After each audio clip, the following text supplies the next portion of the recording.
বন্ধুরা, সন্ধ্যা পুজো দিয়ে বাপের বাড়ি চলে এসেছি। আর নেহার আজকে পড়া আছে, ও সেই 9:30টায় বাড়ি আসবে। সন্ধ্যার পরে বেরিয়ে গেছে পড়তে, ওর বাবা নিয়ে গেছে। আর মনিকা এই যে পাঁপড় ভেজেছিল, আর রথের দিন পাঁপড় ছাড়া তো চলেই না।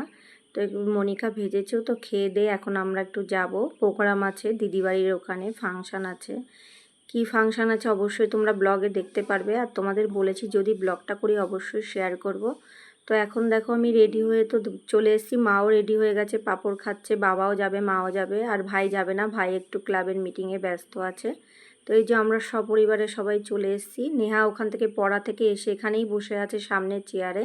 তো দেখো এখন প্রোগ্রাম শুরু হচ্ছে। এখন মনা এখানে নাটক করবে, সেটাই সারপ্রাইজ, এই জন্য এতক্ষণ তোমাদের বলিনি। তো নাটকটা শুরু হোক, আমি লাইভে আসবো, অবশ্যই তোমরা দেখো সেটা। অবশ্য ফেসবুকে লাইভে আসবো, ইউটিউবে এখনো আসবো না, তাও ইউটিউবে কিছুটা শেয়ার করে দেবো। তো চলো নাটকটা শুরু হোক। ঘামে চকচক করছে, প্রচুর ভিড় দেখতেই পাচ্ছি, সবাই এসছে। আমরা একটু দেরি করে এসেছি কারণ মনার নাটকটা দেখবো বলে, মানে দিদি আমরা রাহুল। তো চলো অনুষ্ঠান শুরু হচ্ছে, আগে দেখতে থাকো। সব মঞ্চ তৈরি হয়ে গেছে, এক্ষুনি নাটক শুরু হবে। অনেকদিন ধরেই প্রস্তুতি করছে নাটকের।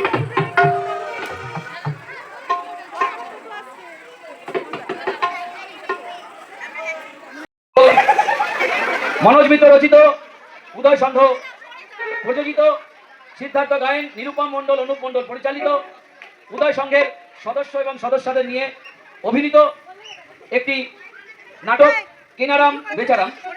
কেনই বা কেনারাম এলেন আর কেনই বা বেচারাম গেলেন, মাঝখানে আর কি কি ঘটনা ঘটলো, সবকিছু এক ছাতার তলে দেখতে হলে আর হাসি ঠাট্টা বিরহের সংমিশ্রণে একটি পারিবারিক ঘটনা উপলব্ধি করতে হলে আজকে উদয় সংঘের সদস্যদের দ্বারা অভিনীত এই নাটক দেখতেই হবে আপনাকে।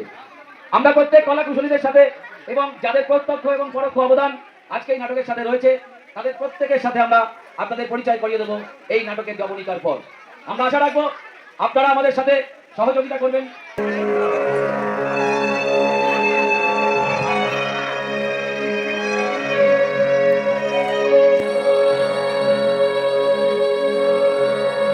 নিরুদ্দেশ সম্পর্কে একটি ঘোষণা। বেচারাম চাটুর্যে, বয়স 70, মাথার চুল পাকা, মুখে খোঁচা খোঁচা গোঁপদাড়ি, গায়ের রং আধময়লা, মাতৃভাষা বাংলা, পরিধানে সাদা ধুতি ও গেরুয়া পাঞ্জাবি, বগলে একটি ছাতা। গত 28 তারিখ হইতে নিরুদ্দেশ। কোনো সহৃদয় ব্যক্তি সন্ধান জানাইলে তাহাকে উপযুক্ত পুরস্কার দেওয়া হইবে। সন্ধান জানাইবার ঠিকানা না। কইরে বলে, ও সিনার একটু চা ফা দিবি রে? বলে, ও সিনার সিহার কই চা কোথায়? আর চা খাই না। এদিকে ঘোরটা যে বেশ পাকিয়ে উঠেছে। হ্যাঁ, আবার কি হলো? তোমার বোন বুড়ি, সে আবার কি বলবে? বলবে আবার কি? চেনো না তোমার বোনকে? বলছে গয়নার কথা। গয়না? গয়না গয়না, তোমার মায়ের সেই গয়না। ভাত দাও তাকে। আচ্ছা, ওরা ইলাহাবাদে ফিরবে বলো বলো তো? সেটা তো নামও করছে না কেউ। আশ্চর্য, আর কতদিন জ্বালাবে ওরা? কি করে বলবো? কিছু বলতে গেলেই তোমার ভগ্নিপতি বলে, বৌদি এই বিপদের দিনে তোমাদের ফেলে কি করে যায়? বিপদ তো দেখছি তার থেকে আমাদেরই বেশি। হ্যাঁ, শ্বশুর মশাই নিরুদ্দেশ হয়েছে শুনে সেই যে শাস্ত্রী এলাহাবাদ থেকে এসে উপস্থিত হয়েছে, খাচ্ছে দাচ্ছে ঘুমাচ্ছে আর রোজ একটা করে বিজ্ঞাপন দিচ্ছে হারানো নিরুদ্দেশ প্রাপ্তি। বেচারাম চাটুচ্ছে, বয়স 70, পাকা চুল, পরনে ধুতি, বগলে ছাতা। সন্ধান দিতে পারলে উপযুক্ত পরিষ্কার। কোনো মানে হয় বলো তো দেখি? যাই বলো, প্রদীপবাবুর কিন্তু ধৈর্য আছে। 1 মাস ধরে এইসব চলছে। কিন্তু যদি ওই গয়নার বাসার সম্পত্তির দিকে নজর দেয়, আমার থেকে খারাপ কিন্তু কেউ হবে না, এই বলে দিলুম। দাঁড়াও না, ভাগাচ্ছি ওদেরকে। এই ভাগা, শোনো তো, এই তিনটেটার মতলব কি বলো? বাবারে, ভাই তো আর এক রত্ন। আজকাল অফিস অফিসের পাট তুলে দিয়ে দরজা আটকে 12টা একটা হলো ফ্যান নাচাচ্ছে। কি 3টে 12টা একটা পর্যন্ত রোজাকে ফ্যান বাজাচ্ছে? করেটা কি? কিছু না দাদা বাবু। বা হারিয়ে যাওয়ার পর ছোট দাদা বাবু খাটের উপর কাঠ হয়ে শুয়ে ফ্যান নাচাচ্ছে আর কাকাতুয়া করছে। কাকাতুয়া? হ্যাঁ দাদা বাবু, থেকে বলছে কাকাতুয়া তোমায় তুয়া, আমি তো কাউন্ডন। তারপরেই ছোট দাদা বাবু সেটি কাউন্ডন। না কে তো না বাবা, আমি কোনো কথা থাকবো না, কেন হঠাৎ করে 3টে কাকাতুয়া বলে চাচ্ছি কেন? আরে ভাই প্রেম করছে, তুমি দেখি কোনো খবরই রাখো না। প্রেয়সী হলে কাকা তোয়া। বলে কি? কাকাতুয়া ময়না কোকিল শালিক এদের সাথে বিয়ে করছে। ও গো, ওই কাকাতুয়ার হাত ধরে কাকাতুয়ার হাত নয় বুঝলে, কাকাতুয়ার পা বলো, পা।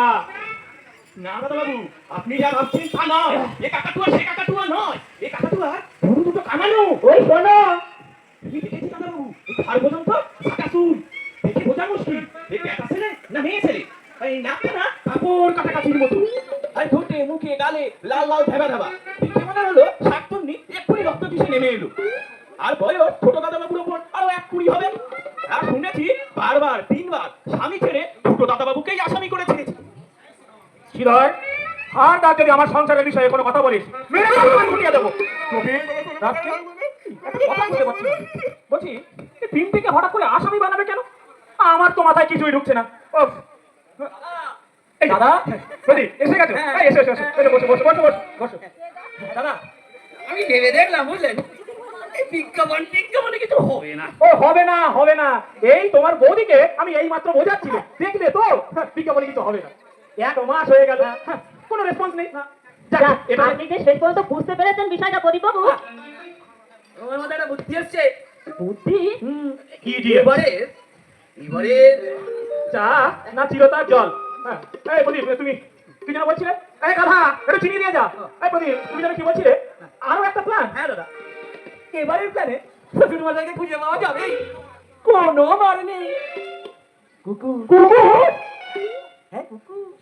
এই কুকুর দিয়ে খোঁজালে কেমন হয় দাদা? ধরুন পুলিশের কুকুর, ওই মিতা কিংবা নাকি শ্বশুর মশাইয়ের একটা গন্ধওয়ালা ফতুয়া, পা পায়জামা শুকিয়ে ছেড়ে দিলে সেই কুকুর গন্ধ নাকে নিয়ে নিশ্চয়ই ছুটতে শুরু করবে। আর রাস্তাঘাট দড়ি বাঁধা পেরিয়ে এক সময় না এক সময় কাউকে না কাউকে কামড়ে ধরবে। যাকে ধরবে সেই হলো কি আমাদের বুড়ো বাবু।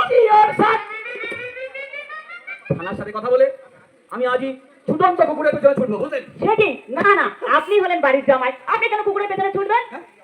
এই অবস্থায় কি বসে থাকা যায় বৌদি? বৌদি জামাই বাবু ছুটবে কি? ছুটবে না, আমি ছুটতে পারি। Sridhar, get out. আইসে তোমার সিনসিয়ারিটি তুলনা হয় না। বলেছেন দাদা, তুমি যে আমার বাবা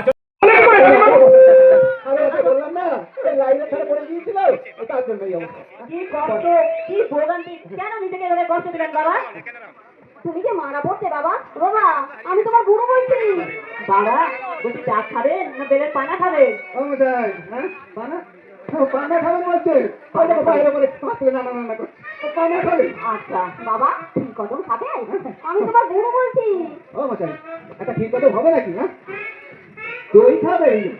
ওই দেখো ওই পাটা না দইয়ের মতো করে কই কই কই কই দই খাবে। শুনে তো এখানে আর বসে রেখো না, সোজা উপরে এসে দাও। হ্যাঁ হ্যাঁ ঠিক বলেছো দাদা। আমি বলছি কি, প্রণাম করো দাদুকে, প্রণাম করো। বুঝলেন নগেন বাবু, তরুণ দাদুকে খুব আদর করছে। ও বেচারাম বাবু নাতিকে খুব আদর করতে বুঝলে? হ্যাঁ, ওর চোখের মনি তো, দাদুর চোখের মনি। আচ্ছা, আচ্ছা। ওই সে বছর রং খেলায় ওর চোখে আবি পড়ে, পুরো চোখ দুটোই খারাপ হয়ে যায়। এই ওর দাদু ডাক্তারের কাছে নিয়ে গিয়ে ছুটাছুটি করে চোখটা ভালো করো, বুঝলেন? ও বেচারাম বাবু, বেচারাম বাবু, আরে কথা বলুন।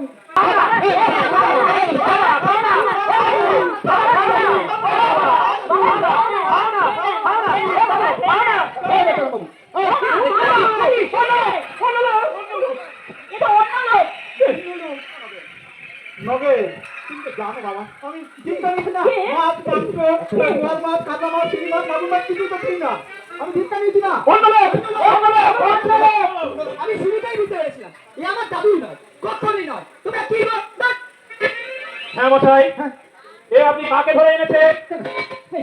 এই তো বেচারাম বাবু, আপনার পরম পিতা ঠাকুর। ডাক্তারবাবু আসছেন দাদা, ডাক্তারবাবু আসছেন। আমাদের শ্বশুর মশাই দেখো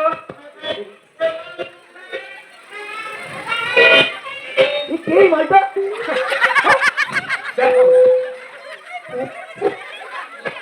টা বন্ধুরা এতটাই বড়, পুরো ভিডিওটা আর করতে পারলাম না, অনেকটাই তোমাদের সাথে শেয়ার করলাম। জানি না তোমাদের কেমন লাগবে। তো এখন আমরা বাড়ি আসছি, 11টা বাজে। ভিডিওটা যদি ভালো লাগে অবশ্যই লাইক করে একটা কমেন্ট করো।